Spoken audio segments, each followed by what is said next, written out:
How strong are the talents of the younger generation in Liyu Cave Heaven? What achievements have they respectively reached? Liyu Cave Heaven was originally the resting place of the last true dragon in the world. The remnant fortune from the fallen true dragon made this place extremely prosperous in fortune. Every child born in this small town has root and bone, character, and opportunities in the Tao that far surpass their peers outside. Therefore, Liyu Cave Heaven has produced wave after wave of powerful individuals. So, how strong are the talents of the younger generation in Liyu Cave Heaven? What achievements have they respectively reached? Under the profound fortune of Liyu Cave Heaven, Chen Ping'an, whose life porcelain was not yet shattered, could originally reach the ancient realm of Earth Immortals, which is the level of a sword cultivator of the 12th or 13th realm. First shattering his life porcelain, then breaking the bridge of longevity. These not only completely cut off Chen Ping'an's path of cultivation, they also almost severed Chen Ping'an's life path. To extend his lifespan, Chen Ping'an began to enter the Tao through martial arts, engaging in dual cultivation of martial arts. In the future, after countless destructions and reconstructions, Chen Ping'an successfully achieved the ultimate realm of a martial artist, becoming a martial artist of the 10th realm. Despite being a dual cultivator of martial arts, Chen Ping'an's achievements in the path of cultivation are also significant. Currently, Chen Ping'an has reached the 12th realm of a Qi refiner, the immortal realm. More importantly, Chen Ping'an also holds the dual identities of the last disciple of the Sage of Literature and the last hidden official of the Great Wall of Sword Qi. Such strength and status make Chen Ping'an the foremost figure among the younger generation in the vast world. Xiangyang, whose ancestors were the grave keepers for the Chen clan of Yin, has an extraordinarily high talent. Being a natural sword embryo, even before officially cultivating, Lu Meiyong had already been favored by various powerhouses. The reason he wasn't taken away from the town by the porcelain buyer was actually to allow Lu Meiyong to absorb more spiritual energy here. During the last opening of Liyu Cave Heaven, Xiangyang was brought disaster by ancestral armor and sword scriptures. Lu Meiyong almost got killed by the mountain-moving ape of Xiangyang Mountain. Fortunately, Chen Ping'an and a Chun from the Yin clan intervened and saved Xiangyang. Thus, Xiangyang escaped harm. Lu Meiyong, due to his ancestral service to the Chen clan, was loaned to Dragon Spring Sword sect by the Yin clan. With his talent and ancestral sword scriptures, Xiangyang forged swords in his dreams daily, making rapid progress. After leaving the Yin clan Chen, he officially joined the Dragon Spring Sword sect under Ruan Qiang. After the sword trial at Xiangyang Mountain concluded, Xiangyang not only became a Yupu realm sword cultivator, but also officially succeeded his master Ruan Qiang, becoming the second sect master of the Dragon Spring Sword sect. 3. Gu Kan. Despite his young age, Gu Kan has an excellent root and bone. More importantly, Gu Kan also has a water-attributed flood dragon, Tan Shui, given by Chen Ping'an. After martial uncle Lu Jimao arrived at Liyu Cave Heaven, he accepted Gu Kan as his last disciple and took him to the turbulent Shu Jian Lake. Gu Kan, without Chen Ping'an's guidance, started to go astray in this dog-eat-dog environment. Using the power of Tan Shui, comparable to the peak of the Golden Core realm, he wrought havoc within Shu Jian Lake. Until Chen Ping'an's arrival, Gu Kan began to change gradually, starting to abide by rules. Later, under the introduction of Lu Qichang, Gu Kan became the last disciple of Bai Di City Lord, Zhang Zhuzhong. Under Zhang Zhuzhong's guidance, Gu Kan's cultivation speed was linear, like a divine blessing. Today, he has also become a Yupu realm sword cultivator. 4. Song Yixin.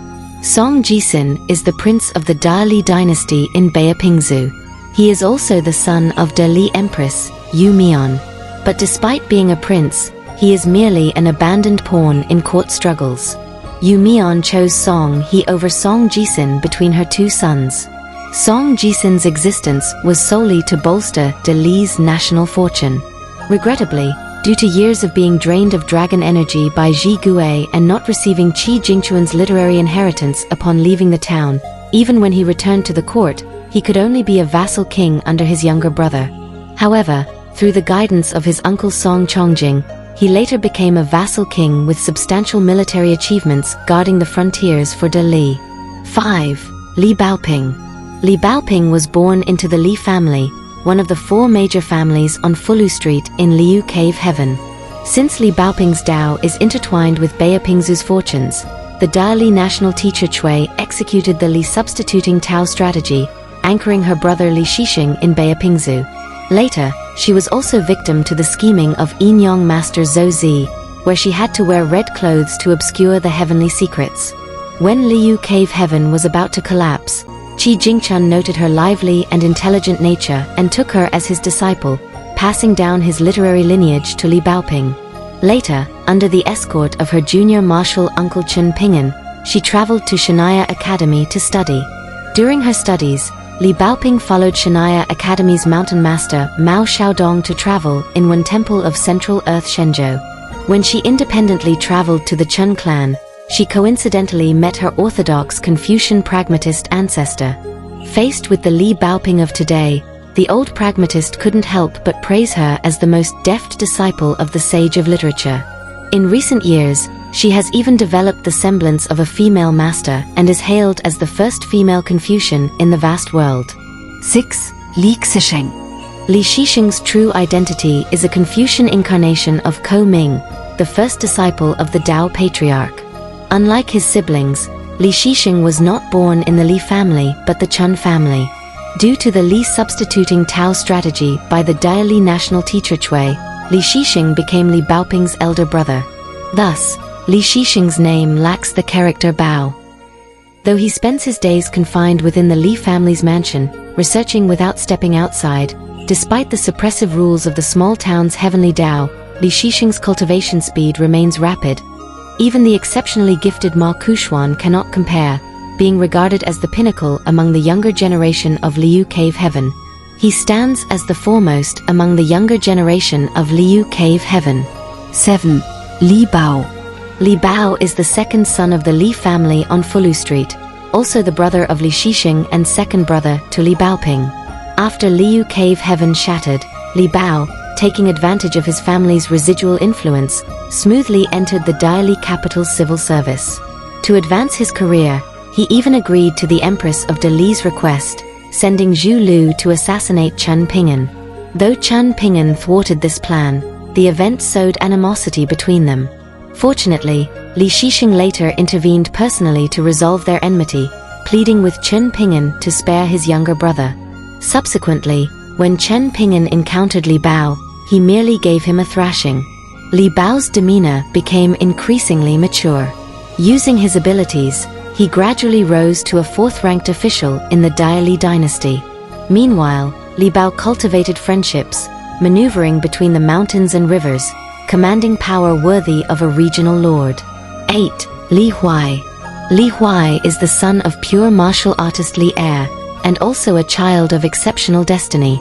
His fortune rivals none in the entire continent, being described as the world's fortune in 10 portions. Li Huai holds 12. The phrase "words become reality" is commonplace for Li Huai. The renowned peak 14th realm elder from the wild world was coaxed into taking Li Huai as his disciple. Meanwhile, Green Child Heavenly Lord Yong Old Head cherished Li Huai dearly. Though Li Huai, like Li Baoping and others, was still growing then, his future achievements would certainly not be inferior. 9. Li Liu. Li Liu, sister of Li Huai, is the reincarnation of one of the 5 supreme gods of the ancient heaven, the water god. She has a Tao conflict with Ruan Xiu, reincarnation of the fire god. Retaining her divine attributes, Li Liu knows if she defeats Ruan Xiu and reclaims her divine position, her divinity would overpower her humanity, neglecting familial bonds. Yet, through advice from Chen Ping'an and her father Li Er, Li Liu ultimately laid down her burdens, embracing her humanity, eventually volunteering to shed her divinity, losing the Tao conflict with Ruan Xiu. In the days to come, Li Liu, through talent, reached the Ascension realm, becoming the leader of the world's martial arts community. 10. Dong Shuiying. Dong Shuiying was originally part of the squad heading to Shanaya Academy, but later willingly forfeited this opportunity. After returning to Liyu town, he sold his ancestral home for business capital. Starting off selling wontons, he leveraged his business acumen, eventually becoming Dong Ban Zhou, a merchant tycoon. Additionally, due to admiration for Li Lu, he inherited the legacy from Su Ruo's friend, becoming a knife borrower. Ultimately, Dong Shui Jing, through talent and skill, became a Yuanying realm cultivator. Sadly, he never married his beloved Li Lu. 11. Ma Kuxuan. Ma Kuxuan was originally the reincarnation of the ancient heavenly court's lord of thunder department of the 12 high gods. Because Ma Kuxuan's parents once harmed Chen Ping'an's father, they became destined enemies due to this cause and effect. After the collapse of Liyu Cave Heaven, Ma Kuxuan went to Jinwu Mountain to cultivate. Ma Kuxuan, seen as the most talented young cultivator in both Liyu Cave Heaven and all of Beipingzu, advanced at a notably rapid pace. After the war between the vast world and wild world, he became a 12th realm immortal realm cultivator.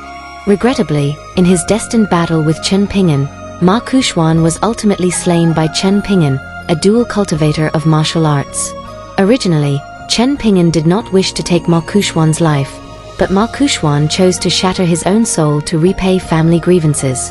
Zhao, not only an inheritor of Qi Jingquan's teachings, but also a holder of wood-attributed flood dragons. Though after leaving Liyu Cave Heaven, Zhao was deprived of the spring seal left by Qi Jingquan by the Daili national teacher Cui, leading to stagnation. However, Zhao later leveraged his talents and will, and the unique advantages granted by the five-colored world, swiftly risen to the upper 5 realms, becoming an important figure in Dali's court. 14. Shi Xunya.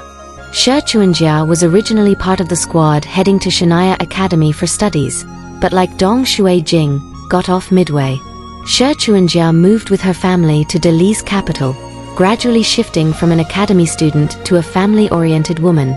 By the time Li Baoping completed her studies, Shi Xuanjia's child was already grown and marrying. 14. Lin Shuyi. Lin Shuyi, a disciple of Qi Yingchun. After the shattering of Liyu Cave Heaven, he, alongside Chen Ping'an, Li Baoping, and Li Huai, went to Shanaya Academy. With opportunities provided by a Liang, he embarked on the path of cultivation ahead. During his academy studies, he advanced to the Yupu realm, with cultivation ability rivaling Ma Kuxuan. As Lin Shuyi grew, he bore the demeanor of a gentleman. His consistent growth earned him the nickname Li Yupu. Serving as a reader at Dali's Qi Temple, he held substantial court influence.